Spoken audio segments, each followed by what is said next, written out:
Sir Dhanasekaran sir வணக்கம்ங்க.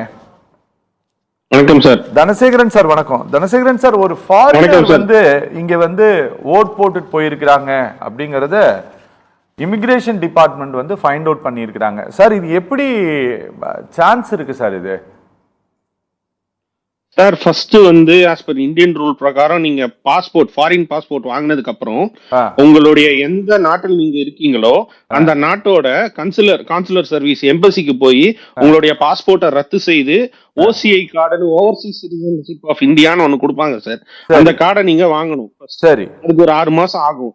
நீங்க apply பண்ணி வாங்குற கொஞ்சம் டைம் ஆத்திர அவசரத்துக்கு நீங்க வந்துட்டு போலாம். ஆனா வந்து ஒவ்வொரு தடவை அந்த பாஸ்போர்ட்டை யூஸ் பண்றப்ப 10,000 ரூபாய் ஃபைன் ஒவ்வொரு பயணத்திற்கும்.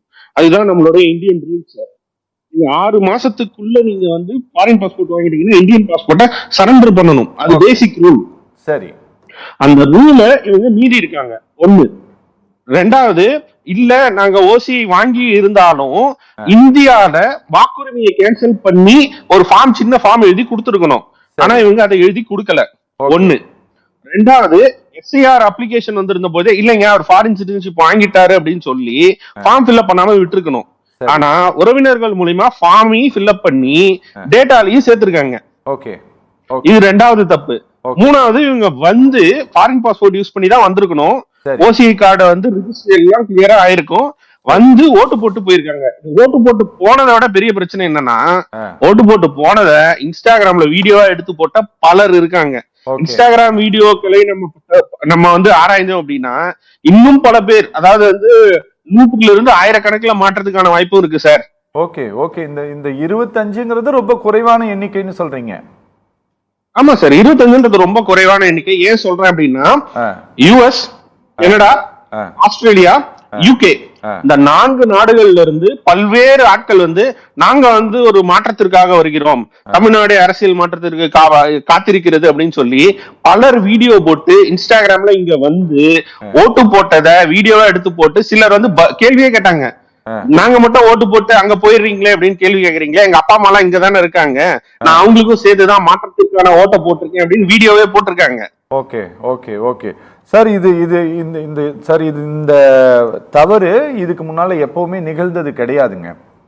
இங்க கள்ள ஓட்டு போடுறாங்க அப்படிங்கிற குற்றச்சாட்டுகள் வந்து ஆள் இல்லாத போது அவன் பேரை சொல்லி போடுறாங்க அப்படிங்கிறதுக்கும், உள்ளூர் ஆள் வந்து ஒரு விஷயத்தை செய்வதற்கும், இந்த நாட்டினுடைய குடியுரிமையே துறந்த ஒரு நபர் வந்து இங்க ஓட்டு போட்டுட்டு போறதுக்கும் வித்தியாசம் இருக்கு சார். இது சட்டப்பூர்வமாக இதனுடைய எப்படி சொல்றது, இதனுடைய விளைவுகள் எப்படி இருக்கும் மாட்டியவர்களுக்கு? முதல் விளைவு வந்து ஓசிஐ கேன்சல் பண்ணுவாங்க. சரி, ஓசிஐ கேன்சல் ஆச்சுன்னா நீங்க இந்தியாவுக்கு வர முடியாது. சரி, இன்டெஃபினிட்டிவா நீங்க இந்தியால தங்க முடியாது, இந்தியால எதையும் வாங்க முடியாது. ரெண்டாவது, ஓசிஐ கேன்சல் ஆனது மட்டும் இல்லாம பாஸ்போர்ட்ல வந்து பிளாக் மார்க் பண்ணி அவங்களுடைய கண்ட்ரி தூதரகத்துக்கும் இந்த ரெக்கார்டு வந்து போய் சேரும். சரி, இது ரெண்டாவது. மூணாவது மிகப்பெரிய பிரச்சனை என்னன்னா, விசா இதுக்கப்புறம் இந்தியா வர்றதுக்கான விசா கிடைக்கிறதுக்கு கஷ்டம். ஏன்னா ஓசிஐ இல்லாம பலர் வந்து விசா வாங்கிட்டு வருவாங்க, tourist visa, e visa, hospital விசான்னு.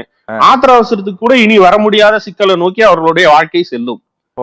இது எல்லாத்துக்கும் மீறி இத செய்தா 1 வருடம், அதாவது இந்திய குடிமகனாக இருந்து பாஸ்போர்ட் திறந்திருந்தா பிரச்சனை எல்லாம் அவங்களுக்கு 1 வருட சிறை தண்டனை அல்லது 3 லட்சம் ரூபாய் அபராதம்னு வந்து சட்டம் சொல்லுது. இதே நீங்க முழுக்க வெளிநாட்டு குடிமகனாகவே இருந்து, இப்ப ஸ்ரீலங்கன் சிட்டிசனாவே இருந்து இங்க வந்து ஃபேக்கா வந்து ஓட்டர் லிஸ்ட்ல இருந்து எல்லாத்தையும் நீங்க கிரியேட் பண்ணி போட்டிருந்தீங்கன்னா 3 வருஷத்துல இருந்து தண்டனையும் 10 லட்சம் ரூபாய் வரைக்கும் அபராதம் அல்லது கடுங்காவலும் விதிக்கப்படுவதற்கான வாய்ப்புகள் வந்து அதிகமா இருக்கு சார். இது எல்லாத்தையும் விட இன்னொரு பிரச்சனை, எல்லாம் முடிஞ்சதுக்கு அப்புறம் அந்த கண்ட்ரிக்கு போனா அந்த கண்ட்ரியும் உங்களுக்கு சில தண்டனைகள் விதிப்பதற்கு வாய்ப்புகள் இருக்கு. Okay okay okay sir. இங்க என்னன்னா சார், இங்க வந்து ஆதார் நாம எடுக்கும் போது சார், நம்மளுடைய கண் கருவிழியை எடுக்கிறார்கள், நம்மளுடைய கை ரேகை எடுக்கிறாங்க. இன்னைக்கு அது போன்லயும் வந்துருச்சு சார். இன்னைக்கு ஒவ்வொரு வாக்காளருக்கும் அவருடைய செல்போன் நம்பரை பதிவு பண்ணா மட்டும்தான் சார் கரெக்டா எக்ஸாக்டா கொடுக்குறாங்க, இல்லைன்னா கொடுக்கறது கிடையாது சார். அந்த எபிக் நம்பருக்கு நீங்க உங்களோட போன் நம்பரை பதிவு பண்ணணும், முறைப்படி பதிவு பண்ணணும். அந்த எஸ்ஐஆர் ஃபார்ம்ல நீங்க பதிவு பண்ணணும். பதிவு பண்ணனா மட்டும்தான் நீங்க அந்த எஸ்ஐஆர் பட்டியலுக்குள்ள நீங்க வர போறீங்க. சரியா? விமான நிலையத்திலையும் பாஸ்போர்ட் எடுக்கும் போதும் நம்மளோட கண்ணை ஸ்கேன் பண்றாங்க, நம்மளோட 10 விரலையும் ஸ்கேன் பண்ணிக்கிறாங்க. கரெக்ட் தானே சார் நான் சொல்றது? ஆமா சார். சார் இது எல்லாவற்றையும் மீறி சார், நீங்க வெளிநாட்டுல இருந்த ஒருத்தர் இங்க உள்நாட்டுல இருக்கிற ஒரு போன் நம்பரை கொடுத்து அவருடைய நம்பரை உறுதிப்படுத்திட்டு வந்து இங்க ஓட்டு போட்டுட்டு போயிருக்கிறாரு அப்படின்னா சார், இது நம்ம சொல்லல, இது எல்லாம் பேப்பர்ல வந்திருக்கு, போலீஸ் வெரிஃபிகேஷன் பண்ணியிருக்காங்க, அவங்க உறுதிப்படுத்திய பிறகுதான் இன்னைக்கு நம்ம இதை பேசிட்டு இருக்கிறோம் சார். இது எல்லாமே நடந்திருக்குதுன்னா இது இவ்வளோ பெரிய இந்த ஓட்டைக்கு இது இங்க இருக்கக்கூடிய அட்மினிஸ்ட்ரேஷன் லேப்ஸ் வந்து காரணமா, இல்ல இந்தியா தானே அங்க போய் ஓட்டு போட்டா எவன் போய் கேட்க போறாங்கிற ஒரு மெத்தனத்துல எல்லாரும் வந்துட்டாங்களா இங்க? சார் ஒரு வெங்கடேஷ் சார் சொன்னாரு, எஸ்ஐஆர் சிஸ்டத்துல வந்து நீங்க ஆன்லைன்ல ஃபில்அப் பண்ணா எல்லாமே வந்துருது அப்படின்னு. ஆமா, 6A வந்து எஸ்ஐஆர்ல ஒரு ஃபார்ம் கொடுத்திருந்தாங்க. சரி, அதாவது வெளிநாடு வாழ் இந்தியர்கள், NRI, OCI இல்ல, NRIன்னு சொல்லக்கூடிய நான் ரெசிடென்ட் இந்தியன்ஸ். இப்ப துபாயில போய் வேலை பாக்குறவங்க, சவுதி அரேபியால போய் வேலை பாக்குறவங்க எல்லாம் ஓட்டர் லிஸ்ட்ல வந்து அவங்க பேர் இருக்கா இல்லையான்னு செக் பண்ணி பாக்குறதுக்கான ஒரு வசதி அவங்க கொடுத்திருந்தாங்க. ஆனா இங்க என்ன நடந்திருக்கு அப்படின்னா, 6A ஃபார்ம சில வெளிநாட்டு குடியுரிமை வாங்கினவங்களும் வந்து அப்பாவோட டேட்டா வச்சு இல்ல அம்மாவோட டேட்டா வச்சு 20 வருஷத்துக்கு முன்னாடி யாருடைய டேட்டா அந்த ஓட்டர் லிஸ்ட்ல இருந்துச்சோ அந்த டேட்டா வச்சு ஃபில்அப் பண்ணிருக்காங்க. இன்னொன்னு பெரிய பிரச்சனை என்ன அப்படின்னா, நம்ம சிஸ்டத்துல ஆதார் டீடைல் மட்டும்தான் வந்து சென்ட்ரல் கவர்மெண்ட்டுக்கு போகுது. நம்மளோட எபிக் நம்பர்லாம் ஜஸ்ட் ஒரு PDF ரிப்போர்ட்டா, ஓவரால் ரிப்போர்ட்டா மட்டும்தான் சென்ட்ரல் எலக்ட்ரல் சிஸ்டத்துல இருக்கே தவிர மீதி அனைத்தும் வந்து, அதாவது வாக்காளர் சேர்க்கை, வாக்காளர் நீக்கம், வாக்காளர் திருத்தமைப்பு அனைத்தும் வந்து ஸ்டேட் கவர்மெண்டோட எலெக்ஷன்ஸ் டிபார்ட்மெண்ட் கிட்ட தான் சார் இருக்கு. அந்த டிபார்ட்மெண்ட்ல நீங்க போய் அன்டில் அன்லெஸ் எழுதி கொடுக்காத வரைக்கும் உங்களுடைய பெயர் வந்து நீக்கப்பட மாட்டாது. இது வந்து இப்பதான் வந்து புதுசா நடந்திருக்குன்னு நம்ம நினைக்கிறோம். ஆனா வேற ஒரு ஸ்டேட்ல இது ஆல்ரெடி ஏற்கனவே பல முறை நடந்திருக்கு. அது எந்த ஸ்டேட்னா குஜராத். எப்படி நடந்திருக்கும் அப்படின்னா சார், US பாஸ்போர்ட் வாங்கியிருப்பாங்க, அவங்க இந்தியால இறங்க மாட்டாங்க, ஸ்ட்ரெயிட்டா போய் நேபாளத்துல இறங்கிடுவாங்க.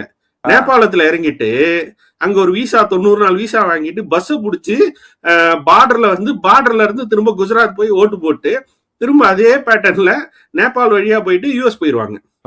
எந்த இடத்துலயுமே அவன் US சிட்டிசன்றதே பதிவாயிருக்காது.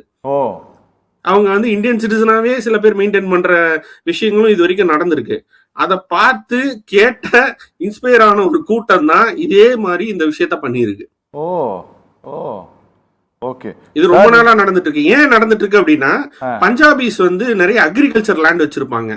OCI வாங்கிட்டீங்கன்னா நீங்க அக்ரிகல்ச்சர் லேண்ட ஹோல்ட் பண்ண முடியாது ரூல் பிரகாரம். ஆனா அவங்களுடைய அக்ரிகல்ச்சர் லேண்ட ஹோல்ட் பண்றதுக்காக இப்படி ஒரு குறுக்கு வழிய பலர் வந்து ஆல்ரெடி பயன்படுத்தி இருக்காங்க. இதெல்லாம் வந்து குரா அண்ட் ரெட்டிட்ல வந்து ஃபேமஸா இப்ப டிஸ்கஸ் பண்ணப்பட்டு இருக்கு சார், நம்ம பேசிட்டு இருக்க நேரத்துல. சார் இப்ப என்னன்னா, இது வந்து இது ஏதோ இங்க ஒரு தமிழ்நாட்டுல நடந்துருச்சு அப்படிங்கிறதுனால இது வந்து நாம உட்காந்து பேசல. இது நிச்சயமா இது வந்து சர்வதேச செய்தியாக இது வந்து மாறும், நிச்சயமாக இது சேஞ்ச் ஆகும். இது அகில உலக அளவிலேயே இது இந்த நாட்டிற்கு வந்து ஒரு பெரிய அவமானகரமான ஒரு நிகழ்வாக இது மாறும். நீங்க அமெரிக்கால போய் ஒருத்தன் மெக்சிகோவை சேர்ந்தவன் ஓட்டு போட்டான் அப்படின்னா அது எவ்வளவு கேவலமானதாக இருக்குமோ அதே மாதிரிதான் இன்னைக்கு இங்க நடந்திருக்குது. இங்க சிட்டிசன்ஷிப் வேணாம், இந்த நாடே வேணாம், இந்த நாடு நான் வாழ்வதற்கு தகுதியான நாடு இல்லை, இங்க வேலை செஞ்சு என்னால பொழைக்க முடியாது, இங்க உருப்படி ஆக முடியாதுன்ட்டு உதறி தள்ளிட்டு போன ஒருத்தன் இங்க வந்து ஓட்டு போட்டு எனக்கு இவரை பிடிக்கும் அதனால நான் இங்க வந்து ஓட்டு போட்டு போனேன் அப்படின்ட்டு அந்த ஓட்டை பதிவு செய்து விட்டு அதை ஒரு சமூக வலைதள ஆவணமாகவும் மாற்றி இப்படியெல்லாம் பண்ணியிருக்கிறாங்களே. இதை வந்து இந்த கவர்மெண்ட் என்ன இதுல லீகல் ஸ்டெப் இதுல என்ன எடுக்கும் நீங்க நினைக்கிறீங்க? இதுல சார் நம்ம நினைக்கிறோம் இங்க இருந்து வெளிநாடு போனவங்க மட்டும்தான் வந்து வாக்களிச்சிருக்காங்கன்னு. இன்னைக்கு அந்த செய்தியை பாத்தீங்கன்னா வந்து இலங்கை குடியுரிமை பெற்றவங்க, அதாவது இலங்கையில இருந்து தமிழ்நாட்டு வந்து தமிழ்நாட்டுல ஓட்டு போடுறதுக்கான வாக்காளர் அடையாள அட்டையை பெற்ற இலங்கை குடிமக்கள், அவங்களுக்கும் இந்தியாவுக்கும் சம்பந்தமே கிடையாது. இலங்கை குடிமக்கள் 2 பேர் திருவாடானை தொகுதியில ஓட்டு போட்டு திரும்ப பிளைட்ல போகும்போது வந்து மாட்டிருக்காங்க. இது வந்து ஒரு மிகப்பெரிய செக்யூரிட்டி த்ரெட் நமக்கு. ஏன்னா எவ்வளவு பக்கத்துல இலங்கை இருக்கு, இலங்கையில என்னென்ன நடக்குதுன்னு நம்ம எல்லாருக்கும் தெரியும். Okay. அப்படி இருக்கறச்ச இலங்கையில இருந்து வந்து இங்க வந்து ஓட்டர் லிஸ்ட்ல பேரை ஏத்தி பேரை வாங்கிட்டு வேற ஒரு கண்ட்ரி சிட்டிசனே, அவனுக்கும் இந்தியாவுக்கும் சம்பந்தமே இல்ல. இந்தியால இருந்து போனவங்க கூட ஓகே, அவங்க அப்பா இருக்காங்க அவங்க அம்மா இருக்காங்கன்னு ஏதோ ஒரு காரணமாவது சொல்லிக்கலாம் சார்.